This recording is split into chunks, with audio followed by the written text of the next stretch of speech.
आमच्या channel common man न्यूजला subscribe करा।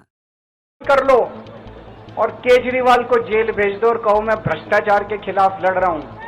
तो आप भ्रष्टाचार के खिलाफ नहीं लड़ रहे प्रधानमंत्री जी। आप देशवासियों को बेवकूफ मत समझो।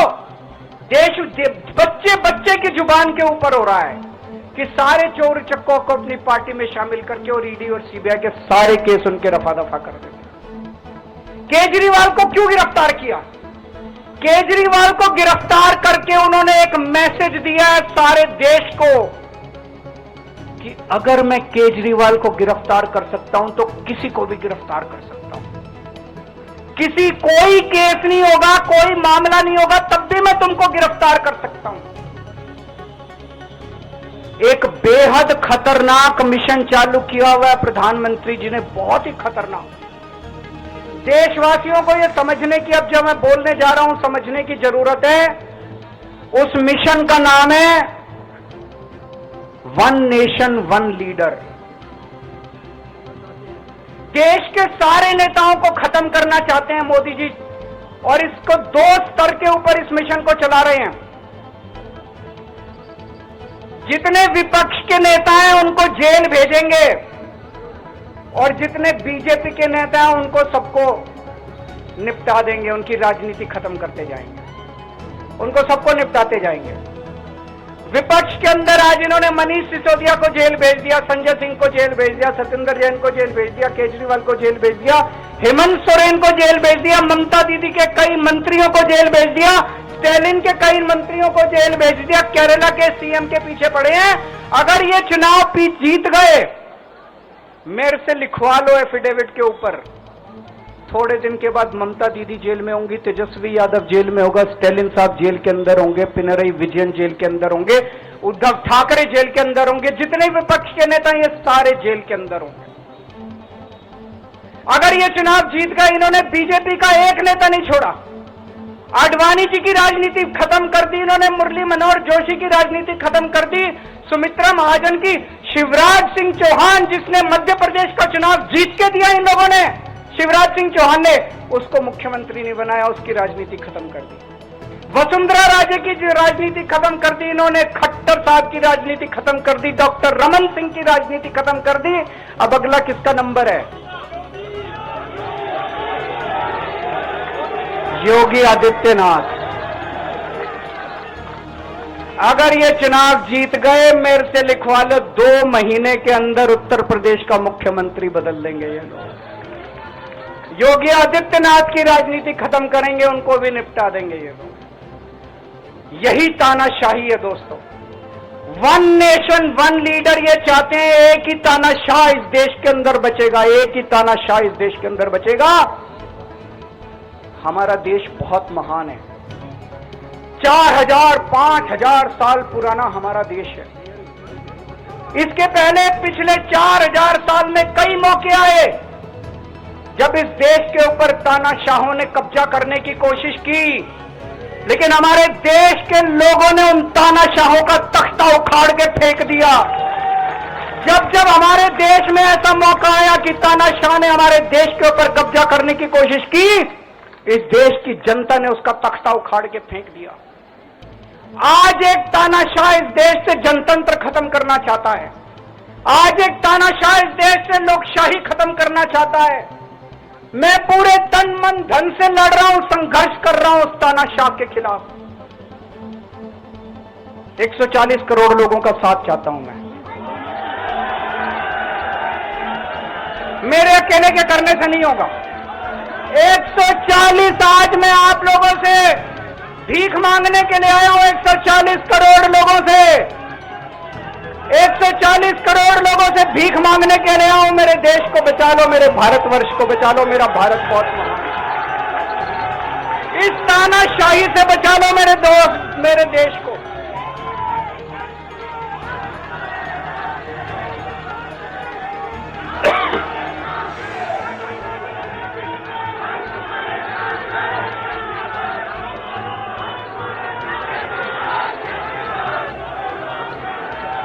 मैं सुप्रीम कोर्ट का बहुत बहुत शुक्रिया अदा करना चाहता हूं। उन्होंने 21 दिन दिए हैं, एक एक दिन में 24 घंटे हैं। मैं एक दिन में 24 में से 36 घंटे काम करूंगा, पूरे देश भर में घूमूंगा इस तानाशाही को रोकने के लिए। दोस्तों, जितनी मेरे अंदर ताकत है, मेरा सब कुछ कुर्बान है देश के लिए। मेरा तन मन धन सब कुछ कुर्बान है मेरे देश के लिए। मेरे खून का एक एक कतरा मेरे देश के लिए, मेरे शरीर का एक एक कतरा, मेरी जिंदगी का एक एक पल मेरे देश के लिए। मेरे देश को बचाने के लिए मैं पूरे देश में जाऊंगा।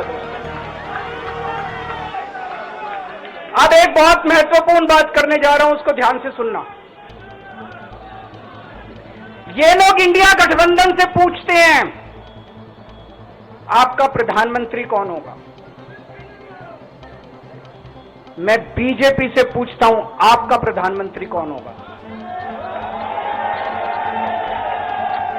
आप लोग सोच रहे होंगे केजरीवाल क्या बात कर रहा है, मोदी जी होंगे। नहीं, मोदी जी अगले साल 17 सितंबर को 75 साल के हो रहे हैं। बीजेपी के अंदर मोदी जी ने 2014 में मोदी जी ने खुद ने रूल बनाया था कि बीजेपी के अंदर जो भी 75 साल का होगा उसको रिटायर कर दिया जाएगा। सबसे पहले आडवाणी जी को रिटायर किया गया, उसके बाद मुरली मनोहर जोशी जी को रिटायर किया गया, फिर सुमित्रा महाजन को रिटायर किया गया, फिर यशवंत सिन्हा को रिटायर किया गया। अब मोदी जी अगले साल 17 सितंबर को रिटायर होने वाले हैं।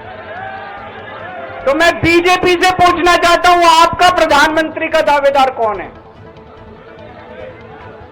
दोस्तों, अगले साल 17 सितंबर तक अगर इनकी सरकार बनी, तो उस पर भी आऊंगा मैं। अगर इनकी सरकार बनी तो पहले अगले 2 महीने में योगी जी को निपटाएंगे ये, और उसके बाद मोदी जी के सबसे खास अमित शाह को ये प्रधानमंत्री बनाएंगे। तो मैं लोगों को, देश के लोगों को आगाह करना चाहता हूं, मोदी जी अपने लिए वोट नहीं मांग रहे। मोदी जी अमित शाह को प्रधानमंत्री बनाने के लिए वोट मांग रहे हैं। मैं पूछना चाहता हूं मोदी जी से और अमित शाह जी से, ये मोदी की गारंटी पूरी कौन करेगा? क्या अमित शाह मोदी की गारंटी पूरी करेंगे?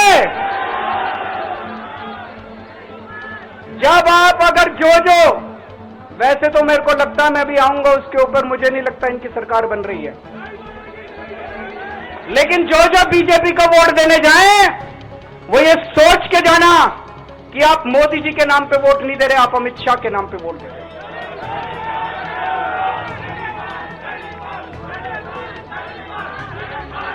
अब एक खुशखबरी आप लोगों के लिए, अब एक खुशखबरी है, सबको बता देना जो मैंने बातें कही है बड़ी सोच समझ के कही हैं। वहां बैठ के यही सोच रहा था 50 दिन से।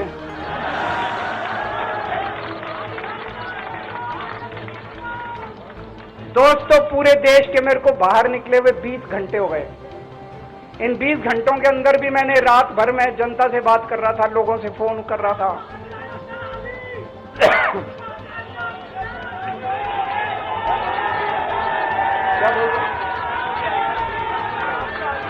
रात को आंधी आई थी,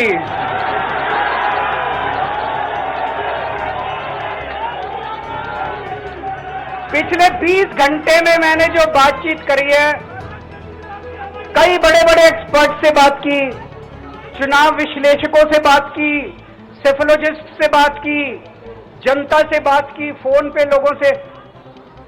मेरा अपना आकलन है कि 4 जून के बाद इनकी सरकार नहीं बन रही, मोदी सरकार नहीं बन रही।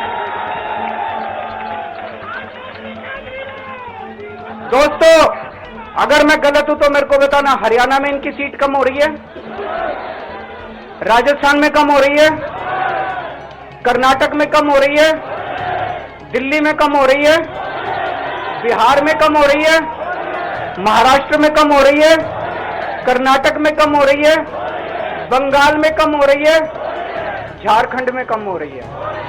बढ़ कहां रही है? यूपी में कम हो रही है, बढ़ कहां रही है? बड़े एक भी जगह इनकी सीटें नहीं बढ़ रही हैं। मेरा अपना मानना है, और सट्टा बाजार में भी वो चल रहा है इनकी 220 से 230 के बीच में सीट आ रही है, उससे ज्यादा सीट नहीं आ रही। मोदी सरकार नहीं बन रही है, केंद्र में इंडिया गठबंधन की सरकार बन रही है। आम आदमी पार्टी उस सरकार का हिस्सा होगी। दिल्ली को पूर्ण राज्य दिलाएंगे। दिल्ली का एलजी लोगों का एलजी होगा, दिल्ली का एलजी दिल्ली वालों का एलजी होगा। गुजरात से आया हुआ है अभी। दिल्ली के लोगों का एलजी होगा, दिल्ली के लोगों का विकास होगा। एक और पॉइंट है, जब मैं जेल के अंदर था तो कुछ लोगों ने यह मुद्दा उठाया, केजरीवाल सीएम पद से इस्तीफा क्यों नहीं देता। दोस्तों, केजरीवाल को कभी किसी पद का लालच नहीं हुआ। मैं यहां मंत्री, मुख्यमंत्री, प्रधानमंत्री ये सब बनने नहीं आया। इनकम टैक्स में कमिश्नर की नौकरी करता था। कमिश्नर की नौकरी छोड़ के दिल्ली की झुग्गियों के अंदर 1 नहीं, 2 नहीं, 3 नहीं, 10 साल तक मैंने दिल्ली की झुग्गियों के अंदर काम किया है, सुंदर नगरी और नंद नगरी की झुग्गियों के अंदर, इनकम टैक्स कमिश्नर की नौकरी छोड़ के। जब मेरे को दिल्ली की जनता ने पहली बार सीएम बनाया, असूलों के ऊपर 49 दिन के अंदर सीएम पद से इस्तीफा दे दिया था। एक चपरासी की नौकरी कोई नहीं छोड़ता। सीएम बनने के लिए लोग अपना दायां हाथ कटाने के लिए तैयार होते हैं। मैंने खुद से अपने आप सीएम की कुर्सी को लात मार दी थी 49 दिन के अंदर। मेरे लिए सीएम पद इंपॉर्टेंट नहीं है। आज मैंने सीएम पद से इस्तीफा क्यों नहीं दिया जेल जाने के बाद? दोस्तों, पिछले 75 साल में भारतवर्ष में इतने राज्यों के चुनाव हुए, इतने राज्यों के चुनाव हुए, दिल्ली के अंदर सबसे ऐतिहासिक बहुमत से आम आदमी पार्टी जीती। 55-56% वोट, एक बार 67 सीट, एक बार 62 सीट। इतने भारी बहुमत से आज तक कोई राज्य की सरकार 75 साल में नहीं जीती। इतने भारी बहुमत से जीतने के बावजूद झूठा केस, अब उनको पता है वो हमें हरा नहीं सकते दिल्ली के अंदर। उन्हें पता है अगले 20 साल तक दिल्ली में आम आदमी पार्टी को कोई नहीं हरा सकता। तो उन्होंने एक षड्यंत्र रचा, राजनीतिक षड्यंत्र रचा। केजरीवाल को झूठे केस में जेल भेज दो, केजरीवाल को इस्तीफा देना पड़ेगा, केजरीवाल की सरकार गिर जाएगी। उन्होंने ये षड्यंत्र रचा। मैंने कहा मैं भी इस्तीफा नहीं दूंगा। तुम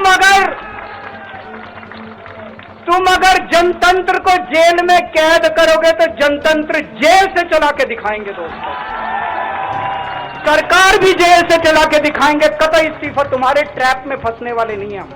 ये अगर हेमंत सोरेन साहब को भी इस्तीफा नहीं देना चाहिए था, जेल से सरकार चलानी चाहिए थी। अगर हमने इस्तीफा दे दिया, ये तो बड़ा अच्छा इनके लिए। जिस राज्य के अंदर ये चुनाव हारेंगे उसके मुख्यमंत्री को पकड़ के जेल में डाल दो, सरकार गिरा दो। उसके मुख्यमंत्री को पकड़ के जेल में डाल दो, सरकार।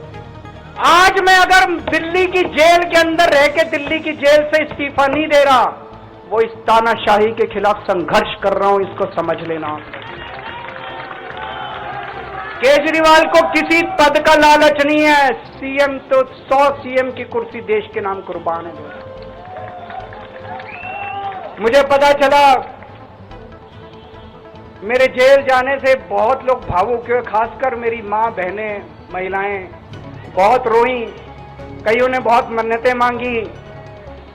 मैं सबका बहुत बहुत शुक्रिया अदा करना चाहता हूं जिन लोगों ने अपनी दुआएं, करोड़ों लोगों ने अपनी दुआएं भेजी हैं। पूरी दुनिया भर से करोड़ों लोगों ने दुआएं भेजी। उन्हीं के आशीर्वाद का कमाल है कि आज मैं आप लोगों के बीच में हूं। आप लोग सब लोग सुखी रहें, देश खूब तरक्की करे, फले फूले, आप सब लोग खूब खुश रहें, ऐसी मेरी प्रभु से इच्छा है। भारत माता की।